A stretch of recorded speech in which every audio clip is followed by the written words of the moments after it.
కుంభరాశి వారికి చూసుకున్నట్లయితే ఈ రెండవ భావంలో శని రవితో కలిసి ఉంటూ కుజుడు కూడా అక్కడ మనకి ఏప్రిల్ 2వ తేదీ నుంచి అతను ప్రవేశం జరుగుతుంది మీన రాశిలోకి. బుధుడు 11వ తేదీ నుంచి ప్రవేశం జరుగుతుంది. నీచ స్థానంలోకి వెళ్తూ పరివర్తన యోగంలో ఉన్నాడు. కాకపోతే ఇక్కడ ఇమాజినేషన్గా చూసుకుంటే ఈ గ్రహాల యొక్క పరివర్తన మూలంగా 5 గ్రహాల కలయికగా చూపిస్తూ ప్రధానంగా మాత్రం 3 గ్రహాల క్రూర గ్రహాల యొక్క ప్రభావం ఉంటుంది 2వ స్థానంలో. దీనివల్ల మీకు కలిగేటువంటి మంచి ఫలితాలు ఏమిటి, జాగ్రత్తలు ఏమిటి, మరియు దేశకాల పరిస్థితుల్లో జరిగే పరిణామాలు ఏమిటి అనేటువంటి అంశాలు చెప్తుంది నేనైనప్పటికీ చెప్పిస్తుంది సాక్షాత్ లలితా అమ్మవారిగా భావిస్తూ ఆ లలితాంబిక అమ్మవారి యొక్క అనుగ్రహం మీకు పరిపూర్ణంగా కలగాలని మనస్ఫూర్తిగా కోరుకుంటూ, ధనభావంలో కుంభం వారికి ప్రస్తుతం ఏళ్ళనాడు శని నడుస్తుంది. అయితే ఈ శని ప్రభావం తగ్గిపోద్దండి. క్రూరగ్రహాలు ఇంకో గ్రహం దానికి వ్యతిరేకంగా ఉండేటువంటి తత్వం కలిగినటువంటి గ్రహం ఎప్పుడైనా సరే శని గ్రహం దగ్గరికి వచ్చినప్పుడు దాని ప్రభావం తగ్గుతుంది. ఎలా అంటే చలి బాగా ఉందండి, మంట వేసుకున్నాము, వేడి వచ్చేస్తుంది కాక కళ. ఇవి ఉగ్ర సంబంధించినటువంటి గ్రహాలు, ఉష్ణ సంబంధించిన గ్రహాలు, కుజుడు కానీ రవి కానీ. కాబట్టి ధన విషయంలో ఆలస్యంగా వస్తున్న కొన్ని పేమెంట్లు త్వరగా రావడానికి, దానివల్ల కొంత ఘర్షణ, కొంత వివాదాలు ధనము కుటుంబ వ్యవహారాల్లో ఇవి మీకు వస్తాయి, అందులో ఎటువంటి సందేహం లేదు. కాకపోతే ఇక్కడ ఎప్పుడైతే 2వ భావంలో ధనభావంలో కుటుంబ భావంలో ఉన్నారో మీరు కొద్దిగా ఓం నవవిద్రుమ బింబశ్రీ న్యక్కారి రతనచ్చదాయ నమః అనే మంత్రం చేసుకోండి. ఈ నామాన్ని ఈ మంత్రాన్ని మీరు ఎంత చేస్తూ ఉంటారో అంత చక్కటి ఫలితాలు మీకు వస్తూ ఉంటాయి, గుర్తుపెట్టుకోండి ప్రధానంగా. అలాగే మరొక విషయం ఏంటంటే ఈ గ్రహాల యొక్క ప్రభావం 2వ భావంలో ఉంది కాబట్టి ధన విషయంలో కొన్ని వివాదాలు వస్తాయి. కాబట్టి మీకు బాగా అతి సన్నిహితంగా ఉండేటువంటి వారు, ఇలాంటి వారికి మీరు ఎవరికైనా మీరు ధనం ఇచ్చినట్లయితే దాని గురించి మర్చిపోండి నా మాట విని. ఎందుకంటే ధనం మూలంగా స్నేహాలు, ధనం మూలంగా కొన్ని బంధాలు పాడవని ఉన్నాయి కుంభం రాశి వారికి. కాబట్టి ఈ విషయంలో మీరు ధనం ముఖ్యమా మనిషి ముఖ్యమా అని చెప్పి చూసుకుంటే మనిషే ముఖ్యం ధనం కంటే కూడా. ఆ రిలేషను ఆ బంధాలు ముఖ్యం అనుకున్నప్పుడు నేను వదిలేస్తాను, నాకు అక్కర్లేదు అనుకుంటేనే మీకు ఇక్కడ బాగుంటుంది. దాన్ని అంటే మీకు అత్యవసరం అండి, చాలా ఎక్కువ ధనం ఇచ్చాం, అవతల వారు ప్రామిస్ వేరే రకంగా చేసి ఇప్పుడు మాట మారుస్తున్నారంటే ఎట్టి పరిస్థితుల్లో అటువంటి విషయంలో మనం గొడవ పెట్టుకోనైనా సరే అది ధర్మం అది. కానీ కొన్నిసార్లు ఏమవుతుందంటే చిన్న విషయాలకి ధన విషయంలోని కుటుంబంలో కానీ స్నేహితులతో కానీ బంధువర్గంలో వారితో కానీ గొడవలు వస్తూ ఉంటాయి. మరి ఇది ఇబ్బంది కలగకుండా ఉండాలంటే ఇందాక నేను చెప్పినటువంటి మంత్రాన్ని ఓం నవవిద్రుమ బింబశ్రీ న్యక్కారి రతనచ్చదాయ నమః అనే మంత్రం చేయండి. ఓ రకంగా సంపాదన కూడా పెరుగుతుంది అధిక గ్రహాలు 2వ స్థానంలో ఉన్నందుకు.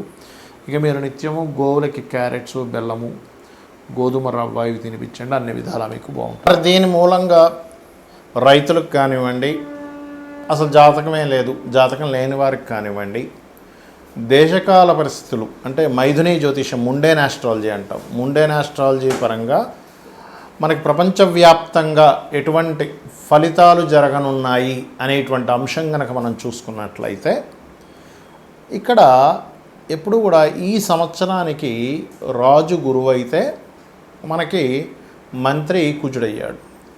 గురువైనటువంటి రాజు మీనరాశిలో ఉండేటువంటి ఎనర్జీ అంటే మనకి ఒక గ్రహం ఎప్పుడు కూడా మనకి పరాశర మహర్షి చెప్పినట్టుగా ఆత్మ సంబంధినో ఏచ ఏ నిజసధార్మిణ దశాంతర్దశాశ్వేవ దిశంతి స్వదశాఫలం. దశాఫలితాలు ఇచ్చేటప్పుడు కానీ లేకపోతే ఒక గ్రహం తన యొక్క ఫలితాలు ఇచ్చేటప్పుడు కానీ తన రాసుల్లో ఏ గ్రహం ఉంది, తనతో పాటు ఏ గ్రహం కలిసి ఉంది, తనని ఏ గ్రహాలు చూడబడుతున్నాయి, ఇవన్నీ మనం తీసుకుంటాం. కాబట్టి ఇక్కడ ద్విస్వభావ రాశుల్లో ఉండేటువంటి గురువు మరొక ద్విస్వభావ రాశుల్లో ఉండేటువంటి 3 గ్రహాల యొక్క ప్రభావాన్ని పొందుతున్నాడు. కాబట్టి రైతుల విషయం కనుక చూసుకున్నట్లయితే ముఖ్యంగా మామిడి పళ్ళు, అరటి పళ్ళు అమ్మేటువంటి ఎగుమతి దిగుమతి అప్పుడు మనకి ఎగుమతి చేసేటువంటి కొన్ని ఉంటాయి.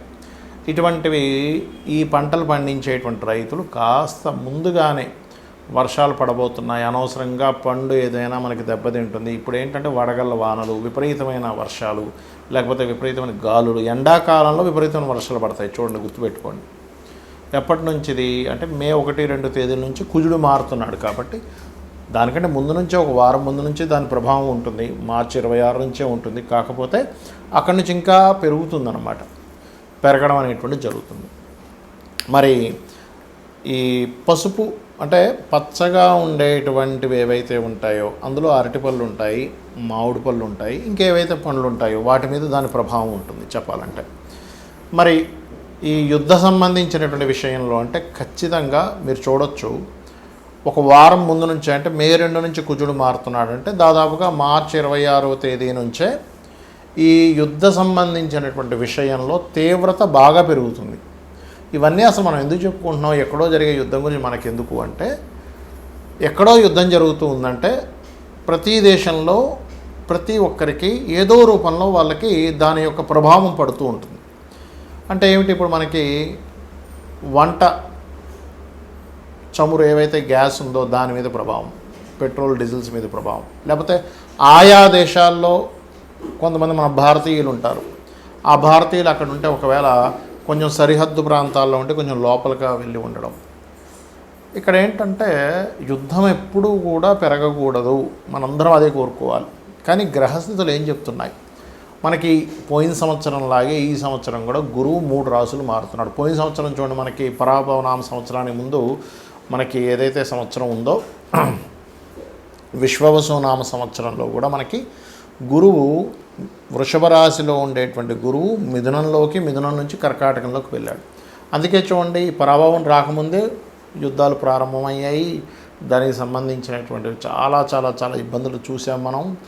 మరలా పరాభవనామ సంవత్సరంలో కూడా 3 రాసులు మారుతున్నాడు గురువు. అంటే కర్కాటకంలోకి వచ్చేసిన గురువు మిథునంలోకి వెళ్ళిపోయాడు. మిథునం నుంచి మరలా 3 రాసులు అంటే మిథునము, కర్కాటకము, సింహం, ఇలా 3 రాసులు మారడము, 3 సార్లు పంచగ్రహ కూటమి కలయిక, ఇవన్నీ ఏం చెప్తున్నాయి, ఇజ్రాయెల్లో ఇప్పుడు ఉండేటువంటి విపరీతమైన కాకుల యొక్క దాడి, ఇవన్నీ ఏం చెప్తున్నాయంటే ఇస్లాం కంట్రీస్ ఏవైతే ఉంటాయో అక్కడ ఉండేటువంటి దేశాలకి చాలా చాలా చాలా యుద్ధము యొక్క సంబంధించినటువంటి విషయం చాలా తీవ్ర స్థాయికి వెళ్ళనుంది. కాబట్టి ఇక్కడ ఏంటి, సామాన్య ప్రజలు, అది అక్కడ ముస్లిమ్స్ అయినా ఎవరైనా కానీ ఇప్పుడు యుద్ధంలో పాల్గొనేటువంటి వాడికి మాత్రమే ఇబ్బంది ఉండేది ఒకప్పుడు. ఇప్పుడు అలాగా సామాన్య ప్రజల మీద పడుతుంది. కాబట్టి సామాన్య ప్రజలు అక్కడ ఉండేటువంటి వారు వీలైనంత మటుకు కాస్త అక్కడ ఏదైనా బంకర్లు అవి ఉంటే వాటిల్లో కాస్త ఉండడము, ఇటువంటివన్నీ చేయాలి. ఎందుకంటే ఇక్కడ ఈ 3 గ్రహాల యొక్క కలయిక అనేకమైనటువంటి దేశాలను ఇన్వాల్వ్ అయ్యేలా చేస్తుంది. అంటే వారు కూడా మేము కూడా యుద్ధంలోకి వస్తామనేటువంటి ప్రభావాన్ని పెంచుతూ ఉంటుంది. కాబట్టి ఈ విషయంలో అతి ముఖ్యంగా జాగ్రత్తగా ఉండాలి. మరి దీనికి ఏమిటి, ఇప్పుడు ఇందాక నేను మీకు ఒకటి విషయం చెప్పాను, ఏమంటే మరి జాతకం లేని వాళ్ళు ఏం చూసుకోవాలి. ఈ 3 గ్రహాలు సహజ 12వ స్థానంలో ఉన్నది కాబట్టి ఖర్చులు, మదుపు పెట్టేటువంటి విషయాలు, వివాహ జీవితం మీద ఈ 3 మీద జాగ్రత్తగా ఉండాలి. మరి ఎప్పుడైతే ఈ రవి కలుస్తున్నాడో ఈ శనికుజ మధ్యని, కొలెస్ట్రాల్ ఫుడ్ ఎక్కువగా తీసుకోకూడదు, గుర్తుపెట్టుకోండి. ఎందుకంటే సన్ అనేటువంటి గ్రహం ఏదైతే ఉందో అది గుండెకి సంబంధించి కొలెస్ట్రాల్ ఎక్కువ తీసుకునేటువంటివి, జాగ్రత్త పడాలి. అదేవిధంగా రవి రాజులకి కారకుడు. రాజు అంటే ఇప్పుడు ఉండేటువంటి పరిభాషల్లో చూసుకున్నట్లయితే సీఎంలు, పిఎంలు, రాజకీయ నాయకులకి కూడా ఇది వర్తిస్తుంది. ప్రెసిడెంట్లు, రకరకాల దేశాల్లో ఇప్పుడు చైనా లాంటి దేశం ఉంది, లేకపోతే కొన్ని దేశాల్లో ఏంటంటే ఇంకా వాళ్ళ మళ్ళీ అందులో అక్కడ ఓట్లు వేయడం, జనాలు ఒకరిని గెలిపించడం, ఇట్లాంటివి ఏమి ఉండవు. కాబట్టి దేశ నాయకులకి చాలా పెద్ద ముప్పు. ఎందుకంటే నాయకుడికి రాజుకి కారకుడైనటువంటి రవి ఎప్పుడైతే శనికుజ గ్రహాలతో మీనరాశిలో కలిసి ఉన్నాడో ఇది దేశ నాయకులకి ముప్పునిస్తుంది.